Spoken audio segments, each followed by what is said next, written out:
Hello student, स्वागत है हमारे चैनल एपी डाटा क्लासेस 2.0 में। तो आज हम डिस्कस करेंगे कक्षा 9 गणित पाठ 2 बहुपद का। आज हम लोग वीडियो नंबर 3 देखेंगे और वीडियो नंबर 3 में क्या क्या डिस्कस करने वाले हम लोग आज हैं। बहुपद के शून्यक, बहुपद के गुणनखंड और बहुपद के गुणनफल। तो जो भी वीडियो नंबर 1 और 2 नहीं देखे हैं वो हमारे प्लेलिस्ट में जाके देख लीजिए, क्योंकि 1 और 2 आना चाहिए, तभी आप वीडियो नंबर 3 अच्छे से देख पाएंगे। ये बहुपद के शून्य कैसे निकलेगा, बहुपद के गुणनखंड कैसे निकलेगा, जब जानेंगे इसके बारे में तब ना उसके पीछे वाले। तो जो नहीं देखे वो देख लीजिए। और फिलहाल हम लोग वीडियो नंबर 3 स्टार्ट करते हैं। तो वीडियो नंबर 3 में पहले हम लोग बहुपद के शून्य निकालना सीखेंगे। तो इन दोनों को पहले अभी हटा देते हैं। तो बहुपद के शून्य कैसे निकलते हैं, देखिए कोई भी बहुपद है उसका शून्य निकालने के लिए बस एक तरीका है, उसमें जो x की वैल्यू होती है क्या रख दे कि 0 हो जाए। अगर रखने पे 0 हो जा रहा है तो मान लीजिए वो बहुपद का शून्यक है। तो एक एग्जाम्पल के माध्यम से हम लोग देखते हैं। जैसे कि एक क्वेश्चन है, मान लीजिए को बहुपद दे दिया px = 2x + 1, ये कोई बहुपद दे दिया और कह देगा कि इस बहुपद का शून्यक ज्ञात कीजिए। तो अब यहाँ पे इस बहुपद का शून्यक ज्ञात करने के लिए अब x की वैल्यू हम क्या रख दें कि ये वैल्यू शून्य हो जाए बहुपद। तो ये अपने से आप सोचेंगे। तो देखिए हम अगर ये सोच लो आप लोग कि अगर x की जगह हम -1/2 रखते हैं तब देखिए शून्य आएगा कि नहीं, रख के देखते हैं। तो x की वैल्यू देखिए यहाँ पर रखते हैं 2, अब यहाँ पे -1/2 रख दिए x की जगह, +1, 2 से 2 कट गया, -1 + 1 कट के शून्य आ गया। मतलब कि x की वैल्यू -1/2 रखने पे बहुपद का मान क्या हो रहा है, शून्य। तो उस बहुपद का शून्य क्या है भाई, -1/2। इस बहुपद का शून्य क्या है, -1/2। ठीक है। अगर हम ऐसे देते हैं, मान लीजिए हम कह दिए कि एक के बहुपद है px = x + 2, इस बहुपद का शून्य बताइए। अब x की वैल्यू क्या रख दे कि ये वैल्यू शून्य हो जाए। तो x की जगह सबको दिख रहा होगा कि -2 रख दीजिए सर, -2 + 2 कट के शून्य। तो p की जगह x की वैल्यू -2 रखने पे ये बहुपद क्या हो जाएगा, शून्य हो जाएगा। यहाँ पे x की वैल्यू -1/2 रखने पे बहुपद क्या हो जाएगा, शून्य हो जाएगा। तो किसी भी बहुपद का शून्य निकाल सकते हैं। ठीक है। अब ऐसे भी क्वेश्चन पूछ देता है कभी कभी, मान लीजिए ऐसे दे दिया कि कोई बहुपद है px = 2x² + 3x + 2, कहेगा कि x = 1 के लिए बहुपद का मान बताइए। बहुपद का मान ज्ञात कीजिए। मतलब जहाँ जहाँ x है वहाँ 1 रख के इस पूरे बहुपद का मान बता दीजिए। तो p1 मतलब 1 के लिए क्या हो जाएगा, 2 × 1² + 3 × 1 + 2। तो p × 1 = 2, 1² 1 ही होगा और 1 का गुणा 2 में होगा तो 2 ही होगा, 3 × 1 = 3 ही होगा, अब +2। तो p1 = 3 × 2 = 5, 2 = 7। तो ये p1 की वैल्यू क्या आ गई, ये बहुपद में x = 1 रखने पे इस बहुपद का मान क्या आ जाता है, 7। तो ये बहुपद के शून्यक निकालना आप लोग सीखें। तो बहुपद का शून्यक इसी प्रकार निकलते हैं और बहुपद का मान जो होता है इस प्रकार निकलते हैं। ठीक, तो आगे बढ़ें। इतना समझ में आया होगा आशा करते, बहुत कठिन नहीं था, सिंपल था, आप लोग तो कर भी सकते हैं। अब हम लोग बहुपद के गुणनखंड निकालना सीखेंगे। अगर कोई, ये इम्पोर्टेंट है भाई, इसमें थोड़ा दिमाग लगाना पड़ता है। अभी जो सीखेंगे तो बस फालतू छोटे से बच्चे भी कर सकते हैं। तो अब हम लोग बहुपद के गुणनखंड निकालना सीखेंगे। बहुपद के गुणनखंड। तो बहुपद के गुणनखंड कैसे निकलते हैं, इसको भी एक एग्जाम्पल के माध्यम से सीखेंगे तो और अच्छे से समझेंगे। इसके लिए आप लोग को एक क्वेश्चन ले लेते हैं बुक का। जैसे 6x² + 17x, 6x² + 17x plus, पहले ऐसे नहीं, पहले सिंपल वाला। जैसे मान लीजिए लिख देते हैं x² + 6x + 5 = 0। अब कह देगा कि इस बहुपद के गुणनखंड ज्ञात कीजिए। तो बहुपद के गुणनखंड कैसे ज्ञात करते हैं, देखिए इसका रूल होता है, इसमें देखो x square plus 6x plus 5 ऐसे मानक रूप में पहले तो लिख लेते हैं बहुपद को, अगर आगे पीछे दिया रहेगा तो मानक रूप में। फिर उसके बाद में क्या करते हैं, अब यहाँ पे देखते हैं कि एक्स स्क्वायर के आगे कोई संख्या तो नहीं है ना, ठीक है, जब रहेगा तो बताएंगे उसके बाद भी। अब नहीं है तो यहाँ पे देखिए 5 है ना, 5 तो यहाँ पे जो संख्या लिखी रहती है ना, तो यहाँ पे ये संख्या लिखी। अब इस संख्या का ऐसा फैक्टर करिए कि यहाँ पे प्लस लिखा है ना, जोड़ने पे 6 है, मतलब 5 का ऐसा फैक्टर करिए, गुणनखंड कीजिए कि गुणा करने पे तो 5 आए लेकिन जोड़ने पे 6 है। तो हमको तो एक ही दिख रहा है भाई, 5 गुणे 1, 5 एक कम 5, 5 प्लस 1 इज इक्वल टू 6। तो मतलब कि इस 6 की जगह हम 5 प्लस 1 भी लिख सकते हैं। तो करिए भाई, क्या एक्स स्क्वायर, अब क्या करते हैं, ये जो 6 है ना इसी को रिप्लेस कर देते हैं इस वाले से, क्योंकि 5 प्लस 1 भी जोड़ने पे 6 ही आएगा। तो 5 प्लस 1 इंटू एक्स प्लस के 5 इक्वल टू 0। अब यहाँ पे एक्स स्क्वायर प्लस ये देखिए अंदर गुणा होगा तो क्या हो गया, 5x प्लस एक्स प्लस के 5 इक्वल टू 0। अब देखो क्या करते हैं, अब दो का पेयर बनाते हैं। यहाँ पे ध्यान दीजिएगा, चिन्ह प्लस है तो आप ब्रैकेट लगा सकते हैं, अगर चिन्ह माइनस रहेगा ना तो अंदर के चिन्ह भी बदलेंगे। फिलहाल यहाँ प्लस है तो हम वैसे लगा देते हैं। अब इसमें से देखिए कॉमन क्या है, यहाँ एक्स है यहाँ भी एक्स है, तो एक्स कॉमन ले लीजिए, बचा क्या, एक्स प्लस 5 प्लस यहाँ कुछ नहीं दिख रहा है, यहाँ कुछ कॉमन नहीं दिख रहा है। जब कुछ नहीं कॉमन रहता तो 1 ले लेते हैं, तो यहाँ बचेगा x plus 5 is equal to 0। अब यहाँ से देखिए ये दोनों एक जैसे दिख रहे हैं, तो इसको एक ब्रैकेट में लिख लीजिए एक्स प्लस 5, और जो बचे शेष हैं उसको एक ब्रैकेट में एक्स प्लस 1। तो यही इस बहुपद का गुणनखंड निकल गया। गुणनखंड मतलब इसको 2 भागों में बांट दिए, खंड खंड कर दिए, इसी को बोलते हैं गुणनखंड। तो गुणनखंड निकालने आया, ठीक। अगर इसी देखिए ये एक क्वेश्चन ये है और एक क्वेश्चन इस टाइप का पूछता है, जैसे मान लीजिए दे दिया यहाँ पे लिख दिया 2x square plus 3x 2x square plus मान लीजिए यहाँ पे 3 3 दूनी के 6 5 लिख देते हैं बराबर के जी, ठीक। हाँ, अब ऐसा क्वेश्चन दे दे और कहेगा कि इस बहुपद का गुणनखंड ज्ञात कीजिए, तब कैसे करेंगे। अब इन दोनों में बस एक चीज़ डिफरेंट है, जानते हो क्या, यहाँ पे देखिए एक्स स्क्वायर का गुणांक कुछ नहीं दिया, यहाँ पे एक्स स्क्वायर का गुणांक दे रखा रहता है। जब एक्स स्क्वायर का गुणांक दे रखा रहता है ना, तो इसका गुणन पीछे अचर पद में कर देते हैं, 3 दूनी के 6। अब जो आता है ना तो यहाँ पे लिखेंगे नहीं मीटर के, नहीं कि 3 दूनी 6 मीटर के लिख दे 2 को, वैसे नहीं, बस अपने मन में 3 दूनी के 6 गुणा कर लिए, तो 6 का ऐसा फैक्टर करो कि जोड़ने पे 5 है, तो 6 का फैक्टर यही है, 2 गुणे 3, 2 3 6 और 2 और 3 जोड़ोगे तो 5 आएगा। तो यहाँ पे ये जो प्लस वाला आता है ना, यही संख्या से इसको रिप्लेस करते हैं 5 को। तो ये 2x स्क्वायर प्लस 5 की जगह 2 प्लस 3 लिख सकते हैं इंटू एक्स प्लस के 3 बराबर 0। अब 2x स्क्वायर प्लस के इसका गुणा कर लीजिए 2x प्लस 3x प्लस के 3 इज इक्वल टू 0। अब यहाँ पे देखिए यहाँ भी प्लस है, जब प्लस है इसको 2 फैक्टर में बांट लीजिए, यहाँ पे 2 फैक्टर में बांट दिए इसको 2 में। अगर बाई द वे यहाँ पर कभी माइनस आ गए तो अंदर भी चिन्ह तुरंत बदलोगे माइनस, लेकिन हमारा प्लस है तो प्लस रहने दीजिए। अब यहाँ पे देखिए कॉमन क्या हो रहा है, 2x कॉमन है, 2x यहाँ भी 2x यहाँ भी है, तो 2x अंदर क्या बचेगा x प्लस 2x पूरा कॉमन निकल गया तो बस 1 बचेगा। इसमें क्या कॉमन है 3 प्लस के 3 कॉमन लीजिए तो x प्लस 1। अब ये दोनों एक जैसे दिख रहे हैं तो 1 में रख लीजिए x प्लस 1 और दूसरा क्या बचेगा बराबर 0 नहीं रहेगा, ये बराबर 0 फैक्टर में नहीं रहता है मूल ज्ञात करने में। और यहाँ पे देखिए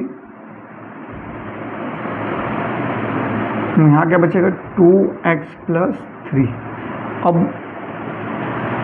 इस बहुपद का गुणनखंड ये है, इसको गुणा करोगे ना यही आएगा सेम चीज़, इसको गुणा करोगे ना तो यही चीज़ आएगा सेम चीज़, तो इसीलिए इसका फैक्टर बोलते हैं, गुणनखंड बोलते हैं। तो गुणनखंड भी निकालना सीखें दोनों टाइप के। देखो एक तो आपका ऐसे देगा कि ये एक्स स्क्वायर के आगे कोई ऐसा अंक रहेगा नहीं, लेकिन एक ऐसा देगा जो एक्स स्क्वायर के आगे गुणा नंबर कोई रहेगा, तो उस नंबर का गुणा हम पीछे अचर पद में कर देंगे। ठीक है, तो ये भी सीख लिए आप लोग, गुणनखंड, बहुपद के गुणनखंड। अब हम सीखेंगे, इसका स्क्रीनशॉट ले लीजिए, क्योंकि अब हम जो सीखने जाने जा रहे हैं वो बड़ा इम्पोर्टेंट है भाई, वो कुछ जादू टाइप का है। ठीक है, तो इसको इरेज करें अब। चलिए, अब हम सीखेंगे बहुपद के गुणनफल। गुणनखंड मतलब होता है तोड़ देना, और गुणनफल मतलब होता है गुणा करके जो भी आएगा फल वो लिख लेंगे, गुणनफल वही कहलाता है। ठीक, तो बहुपद के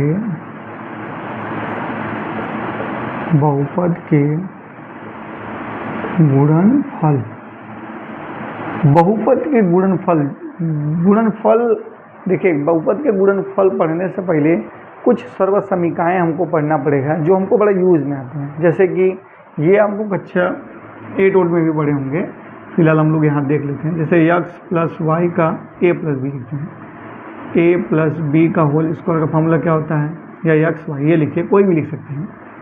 x प्लस वाई का होल स्क्वायर फॉर्मूला क्या होता है, x square plus y square plus 2xy। और आपका x माइनस वाई का होल स्क्वायर का फॉर्मूला क्या होगा, x square minus y square minus 2xy plus रहेगा। और x square plus y, x square minus y square का क्या होगा, एक ब्रैकेट में एक्स प्लस वाई, दूसरे ब्रैकेट में एक्स माइनस वाई। और अगर ऐसा कहीं देख दे एक्स प्लस ए, ठीक है, और दूसरे ब्रैकेट में एक्स प्लस बी, तो इसका फॉर्मूला होगा x square plus x square plus a plus b into x plus के ए बी, इसका ये होता है। तो इस टाइप के आप लोग को कहीं भी और भी हैं, इसमें ये भी सब हैं। अगर a प्लस बी का होल क्यूब का फॉर्मूला क्या होता है, a cube plus b cube plus 3ab bracket में a प्लस बी, और a माइनस बी का होल क्यूब का फॉर्मूला क्या होता है, a cube minus b cube minus 3ab bracket में a माइनस बी, और a plus b plus c एक क्या और होता है, a cube minus b cube का फॉर्मूला क्या होता है, एक ब्रैकेट में a cube a minus b, दूसरे ब्रैकेट में a square minus b square plus के ए बी होता है। और a cube plus b cube के लिए क्या होता है भाई, एक ब्रैकेट में ए प्लस बी, दूसरे ब्रैकेट में a square plus b square minus के ए बी। माइनस वाले में यहाँ प्लस रहता है, प्लस वाले में यहाँ माइनस रहता है। ठीक, और क्या हो सकता है, और एक फॉर्मूला ये भी उसमें यूज होता है, a plus b plus c का होल स्क्वायर है a square plus b square plus 2ab plus 2bc plus 2ca। ठीक, सी तो लिखवा नहीं की, plus c square plus 2ab plus 2bc plus 2ca। ठीक है, इतने जो हैं आपके फार्मूले इस सब में यूज़ में आ जाएंगे।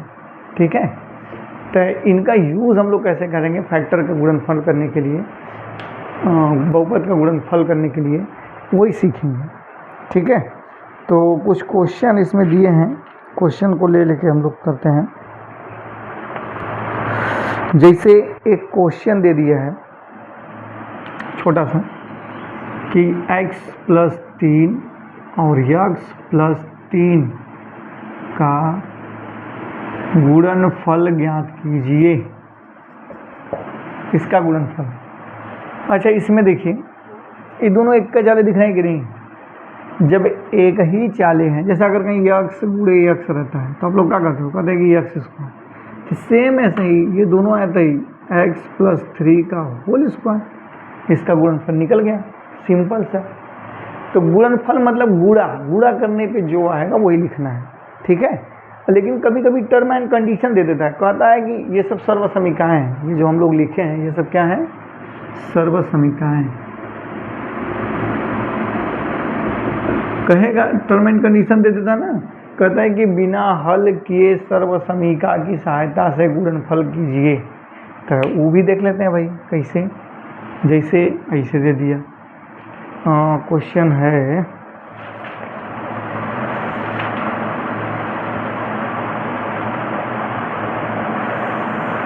104 का क्यूब, 104 का क्यूब कह देगा कि एक क्वेश्चन इसमें कहेगा कि 104 का क्यूब जो है बिना लंबी प्रक्रिया विधि के द्वारा, बिना लंबी प्रक्रिया किए बिना सर्वसमीका की सहायता से इसका गुणनफल ज्ञात कीजिए।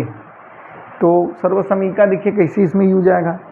अब एक चीज़ देखिए, ध्यान दीजिए, यहाँ पे क्यूब लिखा है ना, तो इसमें क्यूब यहाँ दिख रहा है, होल क्यूब, तो इन्हीं दोनों में से एक ही काम आएगा। अब कैसे पता चलेगा कौन आएगा? देखिए ये 104 है ना, तो इसको दो पार्ट में बांटते हैं। एक पार्ट जो है जैसे 100, क्या मैं इसको ऐसे लिख सकता हूँ 100 + 4 का होल क्यूब। इसको 100 + 4 ही क्यों लिखें? इसमें फ़ायदा हम लोग का ये है कि अगर इकाई का अंक 0 वाला रहता है कोई ना, तो उसका क्यूब या स्क्वायर करने में आसानी रहती है। तो इसलिए ये ऐसा देगा ही कि 100 + 4 हो, या 99 देगा तो 100 - 1 लिख सकते हैं, ऐसा ही कुछ बनाते हैं। ठीक, तो a + b का होल क्यूब के लिए हम क्या लिखेंगे formula, a³ + b³ + a³ + b³ + 3ab bracket में a + b। ठीक, अब देखिए इसको हल कर लीजिए। 100 का क्यूब कितना होगा?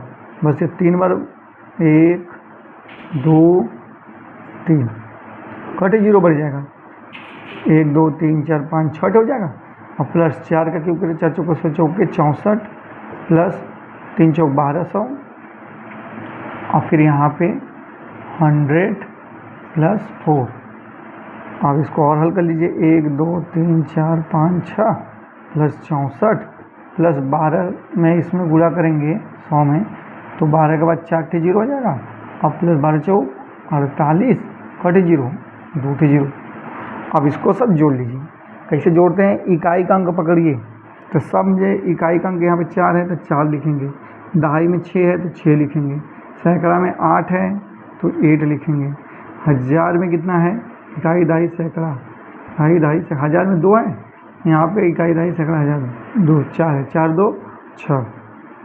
फिर ये देखिए 1 तो 1 1 2 3 4 5 1 2 3 4 5 यहाँ तक हो गया, बस इसके बाद 10 तो 10, ये इसका आंसर। अब 104 का हम लोग गुणनखंड किस विधि ऐसे करेंगे? सर्वसमीका की सहायता से इस प्रकार करेंगे। नहीं तो इसको अगर लंबी प्रक्रिया होती तो कैसे करते? 104 गुणे 104 गुणे 104, तो ये जो गुणा करने पे आएगा वो लिखेंगे। लेकिन वो बोला है कि इसे नहीं करना है, सर्वसमीका की सहायता से इसको गुणनखंड करना है, गुणनफल करना है। ठीक है, तो इस प्रकार हम लोग करेंगे। तो इसमें क्या है ना, वो क्वेश्चन दे के इसी में से सारे सर्वसमीकाएँ यूज करेगा, कहेगा कि इसकी सहायता से इसकी सहायता से, तो जो बैठेगा जिस पे उसी पे करके हम लोग उसका गुणनफल निकालेंगे। एक आध क्वेश्चन और देख लेते हैं, इसको स्क्रीनशॉट लेना तो ले लीजिए।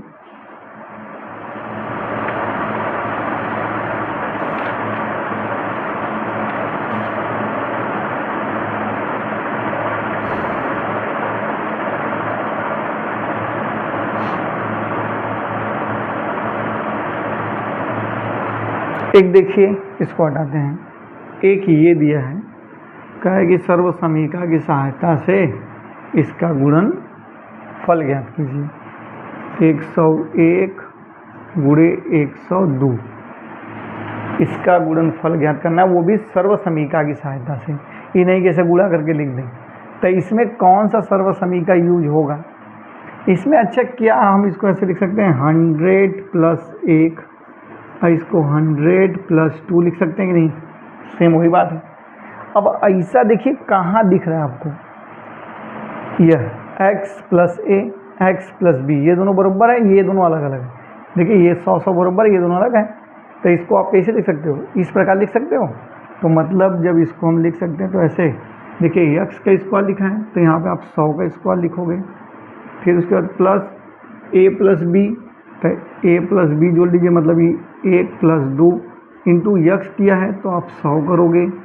फिर उसके बाद प्लस a और b का गुणा कर दिया है तो मतलब 1 गुणे 2, यही ना फार्मूले में एकदम सेट करेंगे तो ऐसे ही आएगा। देखिए यक्स की जगह हमारा 100 है और a की जगह 1 है, b की जगह 2 है, तो फिर ऐसे करेंगे।